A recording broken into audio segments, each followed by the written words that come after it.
지금 우리는 가을의 절정기를 보내고 있습니다. 코로나 때문에 이 계절을 만끽하고 있지는 못하지만 변함없이 계절은 여름이 지나고 가을이 다가왔습니다. 학창 시절 때 이맘때가 되면 교장 선생님께서 훈화 말씀을 하실 때마다 늘 빼놓지 않고 하셨던 말씀이 생각이 납니다. 바로 가을은 천고마비의 계절이라는 것이었습니다. 천고마비란 하늘은 높고 말은 살찐다는 뜻입니다. 하늘은 높은데 지금 당장 밖을 나가 보아도 하늘이 얼마나 높고 푸른지 모르겠습니다. 그런데 말은 이제 주변에서 볼 수가 없고 제 배를 보니 천고마비가 아니라 천고아비의 계절이구나는 생각을 갖게 합니다. 천고아비란 하늘은 높고 나는 살이 찐다는 제가 만든 신조어입니다. 올해는 코로나로 인해서 바깥 활동이 제한적이지만 마스크를 잘 착용하시고 산책을 하시면서 가을의 정취를 느끼시고 아울러 정상 체중을 유지하시기를 바랍니다. 오늘 제가 설교할 내용은 양선입니다. 양선. 이 양선이라는 말 굉장히 생소한 말입니다. 이 서로라는 뜻을 가진 상호라는 말을 북한에서는 호상이라고 부른다고 합니다.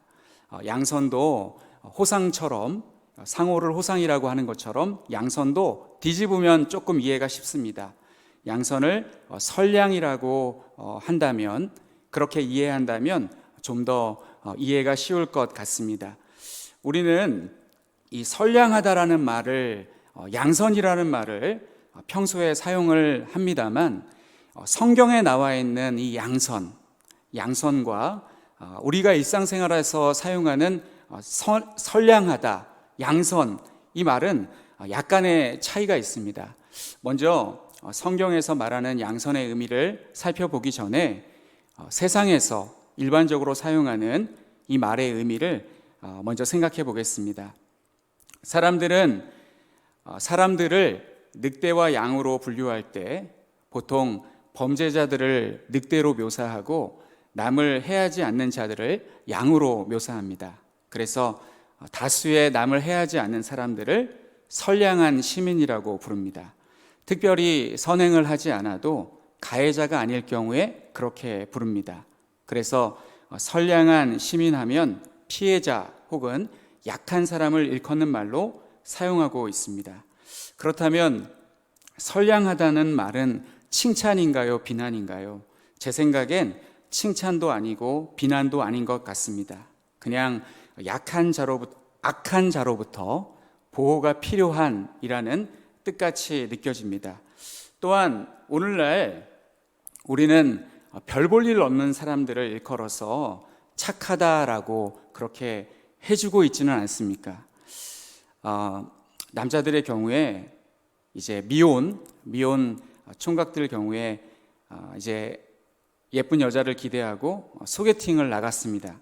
그런데 기대에 못 미치는 사람이 나왔을 때 남자들이 하는 말이 있습니다. 야, 어저께 너 소개팅 갔다면서 좋았어? 좋은 만남이었어? 이렇게 물어보면 한숨만 푹 쉬면서 어때서 좀 말 좀 해봐 라고 하면 착하더라 이렇게 하면 이 착하다는 말이 이게 칭찬이 아닙니다. 이럴 경우에는 착하다는 말은 별로 마음에 안 들었다라는 그러한 뜻으로 사용이 됩니다. 오히려 약간 새침해도 밀당할 줄 아는 사람, 그리고 약간 긴장하게 만드는 사람에게 남자들은 더 매력을 느끼는 것 같습니다. 여자들의 경우는 어떨까요? 여자들은 착한 남자보다는 나쁜 남자에게 더 매력을 느낀다고 합니다. 지금은 코로나 때문에 우리 성도님들을 잘 만나지 못하지만 제가 이런 얘기를 교제하다가 어떤 집사님에게 했더니 그 여집사님이 목사님 현실은 안 그래요 라고 하시더라고요. 그래서 착한 남자보다는 나쁜 남자에게 더 매력을 느낀다는 말이 꼭 그런 것 같지는 않습니다. 하여간 이 착각 속에 살고 있는 어떤 분들은 나쁜 남자에게 더 매력을 느낀다고 하는데 착한 남자는 모욕을 당해도 응수하지 않는 사람으로서 맨날 당하고만 살고 벨도 자존심도 없는 사람이라 늘 손해만 보는 한심한 사람입니다. 여자 입장에서는 이런 사람은 고구마를 몇 개 집어먹고 물을 안 먹으면 목이 메이듯이 고구마같이 답답한 사람이라고 생각하고, 반대로 할 말은 하고 누군가 나에게 피해를 주면 정확히 응수하는 사람을 속이 더부룩할 때 사이다를 마시면 소화가 되는 것처럼 사이다같이 시원하고 호탕한 사람으로 여깁니다. 한마디로 착하다, 선량하다는 말은 세상에서 인기 없는 말이 되어버렸습니다. 그래서 사람들은 착한 사람이 되려 하기보다 실용적인 사람이 되고 싶어 합니다. 그래서 착해지려고 노력할 시간 있으면 자격증 하나 더 따는 게 낫다고 생각하고 자기 개발에 몰두하고 있습니다. 인격을 위해서 힘쓰고 또 애쓰는 사람보다는 이제 기능을 더 발달시키려고 하는 사람들이 더 많다는 말입니다. 이것은 TV와 영화, 인터넷 등 각종 매체의 영향 때문이기도 합니다. 오늘날 사람들에게 선의 기준은 성경이 아니라 각종 대중매체, TV와 영화, 그리고 인터넷에서 떠도는 누리꾼들의 말들이 되어버렸습니다. 영화의 장르 중에 액션과 스릴러는 다 범죄를 소재로 하여 만든 영화입니다. 그런 영화에는 보는 이들로 하여금 소름을 돋게 만드는 역대급 악인들이 등장합니다. 그리고 사람들은 악역을 맡은 자의 연기에, 메소드 연기에 감탄을 합니다. 이처럼 우리가 악역에게 매력을 느끼는 것은 그 사람은 가상인물이라 나에게는 해를 끼치지 않기 때문입니다. 과거의 악인들은 자기의 이익을 위해서 남을 해치는 강도 같은 놈들이었습니다. 그러나 요즘 우리가 TV나 영화에서 보는 악인들은 사이코패스로 악을 행해도 아무런 감정을 느끼지 못하는 회개의 가능성이라고는 1도 없는 놈들입니다. 또한 매일 오전 TV에서 방영되는 막장 드라마는 누군가 악행을 행했을 경우 그 악행을 그대로 갚아주는 내용으로 전개가 됩니다. 박윤선 목사님은 이런 말을 했습니다. 인간은 악해서 보복을 할 때 자기에게 손해가 발생하더라도 상대방에게 손해를 끼칠 수만 있다면 이를 행한다라고 하였습니다. 한마디로 우리는 악이 판치는 세상에서 살아가고 있습니다. 반면 하나님의 말씀인 성경은 양선에 대해서 뭐라고 말씀하고 있을까요? 우선 성경의 양선의 기준은 매우 높습니다. 우리가 생각하는 것보다 훨씬 더 높습니다. 첫째, 오직 하나님만 선하다고 말씀하십니다. 예수님은 영생을 얻기 위한 길을 묻기 위해 예수님을 선한 선생님이여 라고 부르며 찾아온 부자 청년에게 어찌하여 나를 선하다고 하느냐, 선한 분은 오직 하나님 한 분뿐이니라고 하셨습니다. 그 정도로 선하다라는 말은 아무에게나 갖다 붙일 수 있는 단어가 아닙니다. 하나님께서 자신을 선하다고 하실 때 우리는 그 말씀을 가볍게 받아들여서는 안 됩니다. 하나님을 만만한 분으로, 함부로 대해도 용서해 주시는 분으로 받아들여서는 안 되고 매우 무겁게 받아들여야 합니다. 그래서 하나님을 경외해야 한다라는 말씀을 하시는 것입니다. 우리는 하나님께서 선하신 것을 진정 감사해야 하고 찬양해야 합니다. 생각해 보십시오. 하나님께서 하나님의 주권으로 악을 행한다고 생각해 보십시오. 도대체 누가 하나님을 말릴 수 있단 말입니까? 그리고 하나님께서 하나님의 주권으로 갑질을 한다고 생각해 보십시오. 내가 창조주니까 피조물인 너희들은 내가 하라는 대로 해! 라고 하면 거기에 누가 아니오라고 말할 수 있단 말입니까? 그런데 참으로 놀랍고 감사한 것은 하나님은 가장 선하신 분이라는 것입니다. 이런 마음으로 우리가 선하신 하나님을 찬양하는 시편의 말씀들을 보면 굉장히 은혜가 됩니다. 성경에 보면 하나님이 선하다고 하는 말씀들이 얼마나 많이 나오는지 모릅니다. 특히 시편에 많이 나오는데 제가 몇 구절을 읽어드리겠습니다. 시편 25편 8절, 여호와는 선하시고 정직하시니 그러므로 그의 도로 죄인들을 교훈하시리로다. 시편 100편 5절, 여호와는 선하시니 그의 인자하심이 영원하고 그의 성실하심이 대대에 이르리로다. 시편 106편 1절, 할렐루야 여호와께 감사하라 그는 선하시며 그 인자하심이 영원함이로다. 시편 107편 1절, 여호와께 감사하라 그는 선하시며 그 인자하심이 영원함이로다. 시편 135편 3절, 여호와를 찬송하라 여호와는 선하시며 그의 이름이 아름다우니 그의 이름을 찬양하라. 하나님께서 선하시기 때문에 우리가 안심하고 이 땅에서 살아갈 수가 있는 것입니다. 그리고 두 번째로 예수님의 선함의 기준은 인간이 생각하는 것보다 높습니다. 누가복음 10장을 보시면 강도 만난 이웃을 도와준 한 사마리아인이 등장합니다. 예수님은 이 사람을 일컬어서 선하다는 말씀을 하신 적이 없습니다.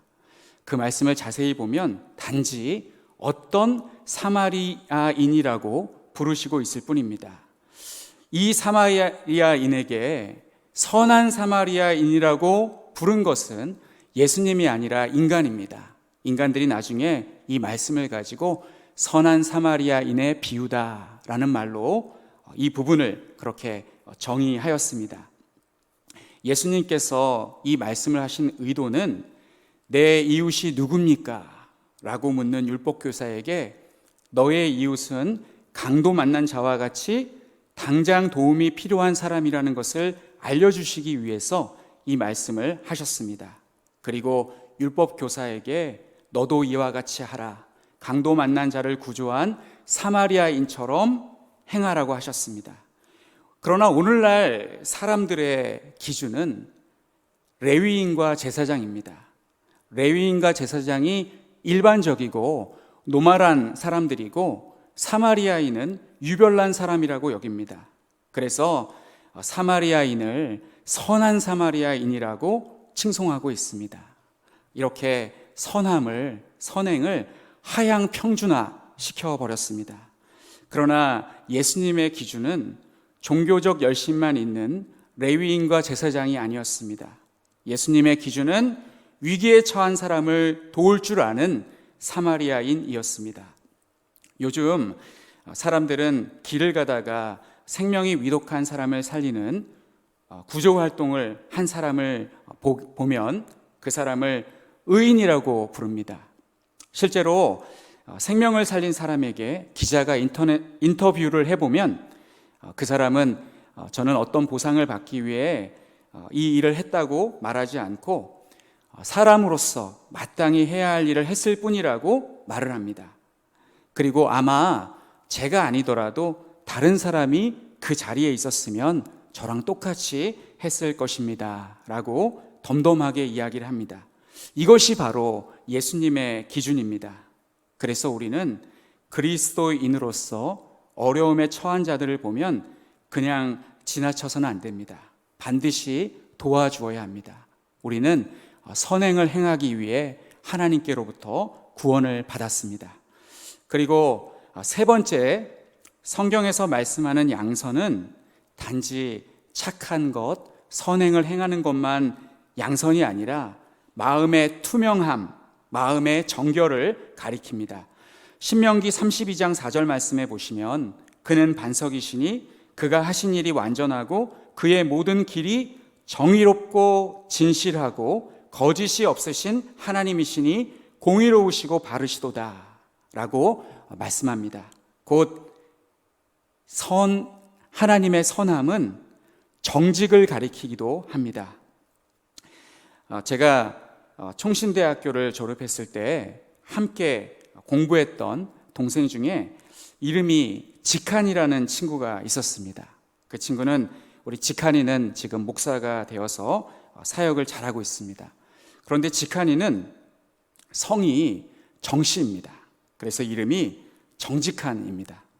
같이 공부할 때 교수님들이 수업 전에 출석을 부르시면 늘 하시던 말씀이 너 참 힘들겠다라는 것이었습니다. 그렇지만 우리 정직한 목사는 지금도 어느 곳에서 아주 열심히 사역을 잘하고 있을 것입니다. 그러니까 성경의 관점에서 보면 어떤 사람이 까칠하고 예민하더라도 그가 진실하고 거짓이 없다면 그는 성경의 기준으로 볼 때 양선한 사람, 선량한 사람이라고 할 수 있습니다. 요셉이 그랬고 다니엘이 그랬습니다. 양선이란 대가를 치르거나 상처를 받게 되더라도 옳은 일을 하겠다라는 결심입니다.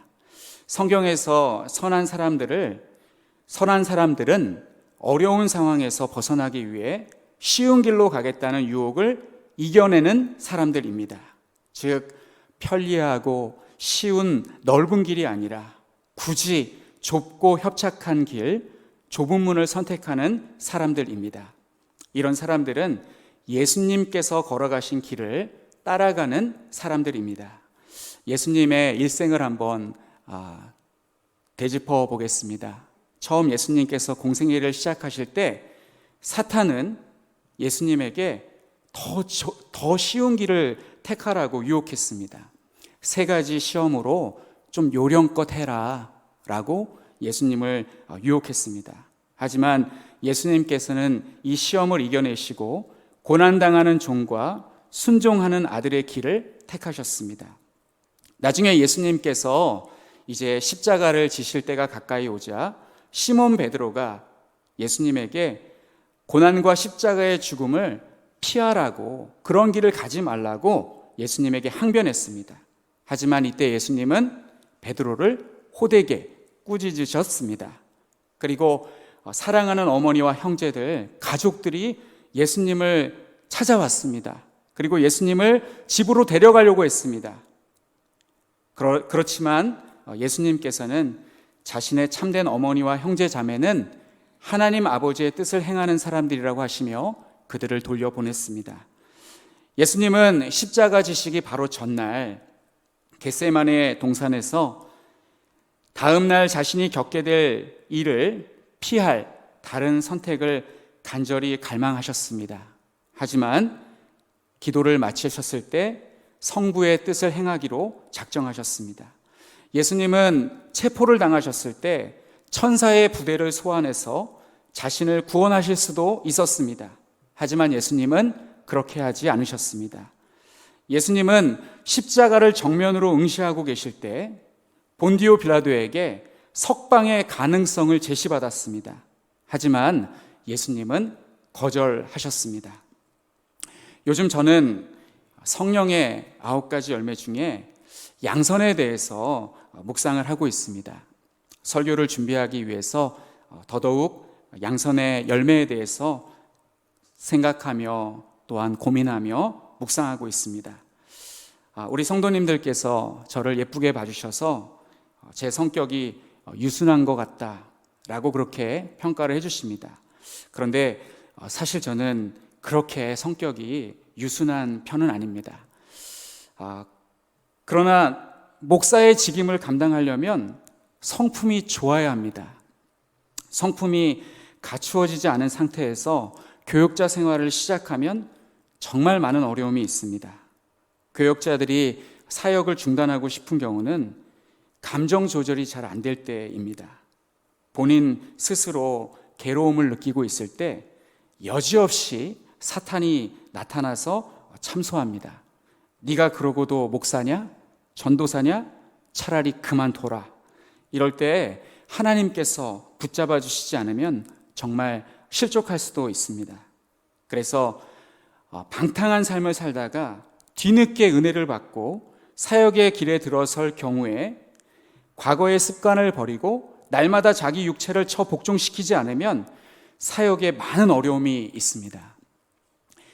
사역에 대해서 유리한 고지에 있는 사람은 어렸을 때부터 신앙교육을 잘 받고 정규 그런 코스를 거친 사람이 유리한 그런 고지에 있고, 뒤늦게 하나님에게 큰 은혜를 받아서 사역의 길로 접어든 사람은 더 많은 노력을 해야 합니다.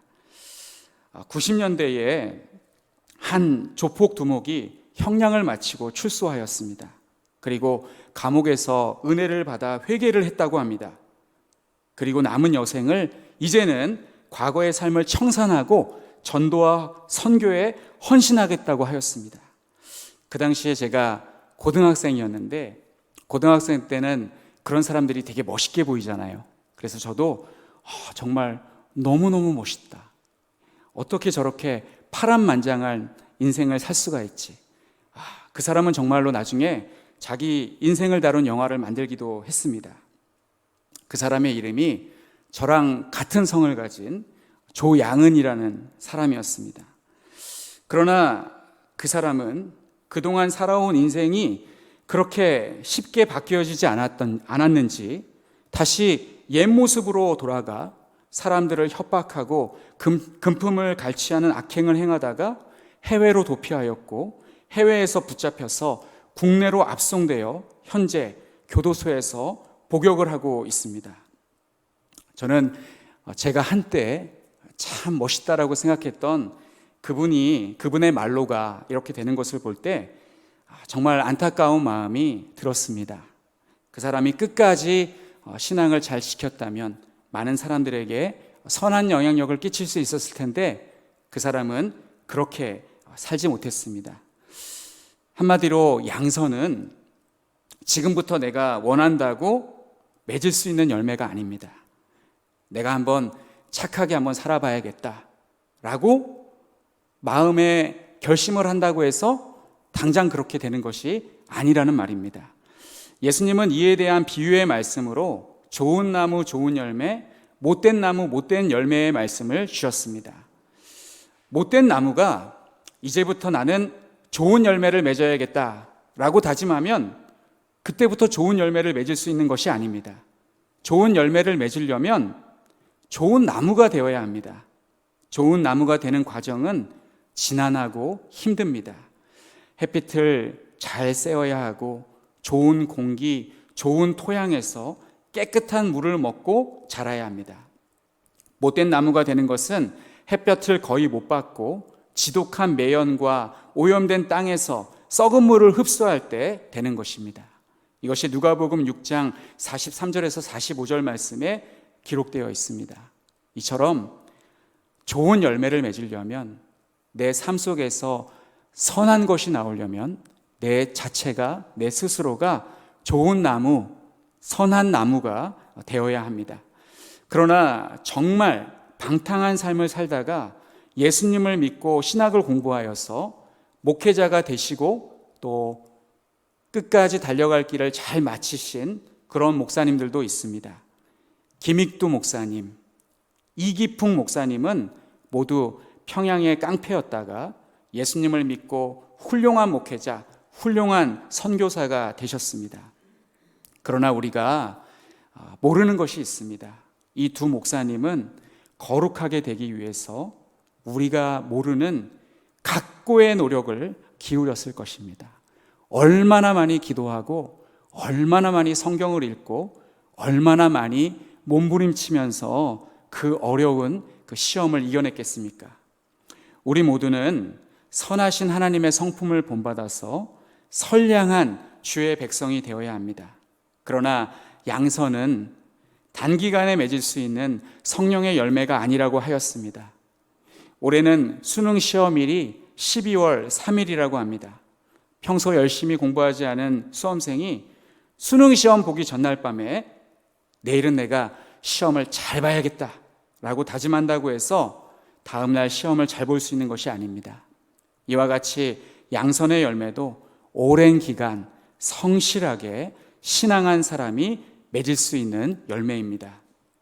사랑하는 성도 여러분, 우리는 매일 성경을 읽고 기도하며 목회자의 설교를 들으며 좋은 나무가 되기를 힘쓰고 계십니까? 아니면 욕설이 난무하는 영화와 막장 드라마를 보면서 스트레스를 풀고 계십니까?